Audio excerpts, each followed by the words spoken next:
I've always wanted to join the police ever since I can remember. I've always wanted to do my best to make a difference to somebody.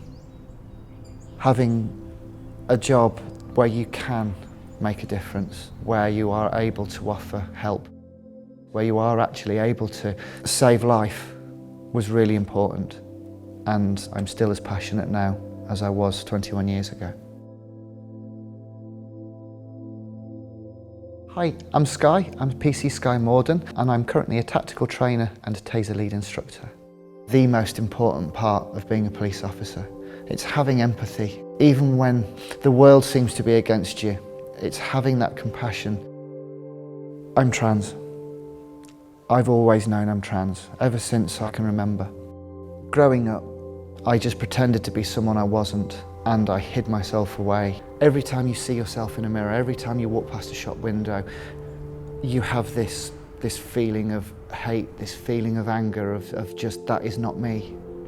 And as time progressed, it got to the point where I'd done some research. I started to look into what gender identity was, and that the science was there, that actually I'm not mad. There is something here, I am trans. So I came out.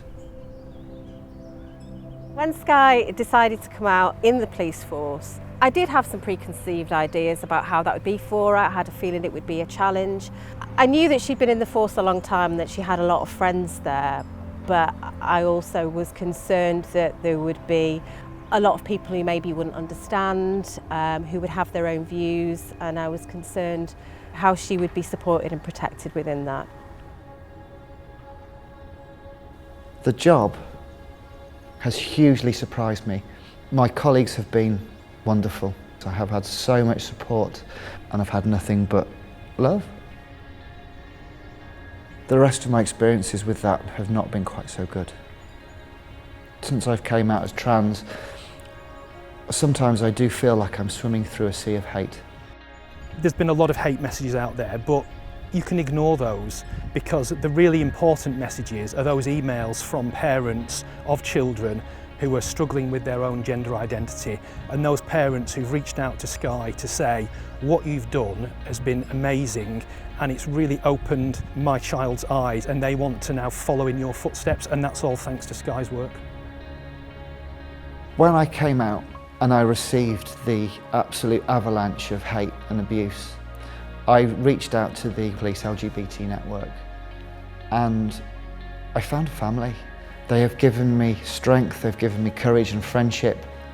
They've offered me support when I felt low, and it's something that I really cherish. It's important that I show my colleagues that trans people are just simply human.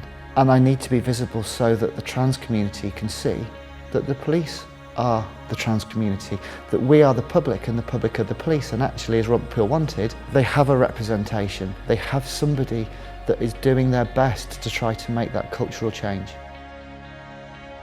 There is no job like the police. It's without doubt the best job in the world. But it's also hard.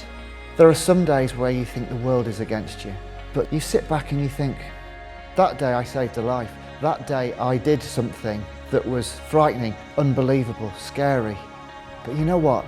It made a difference to somebody vulnerable, somebody who needed somebody there for them. I made a difference that day.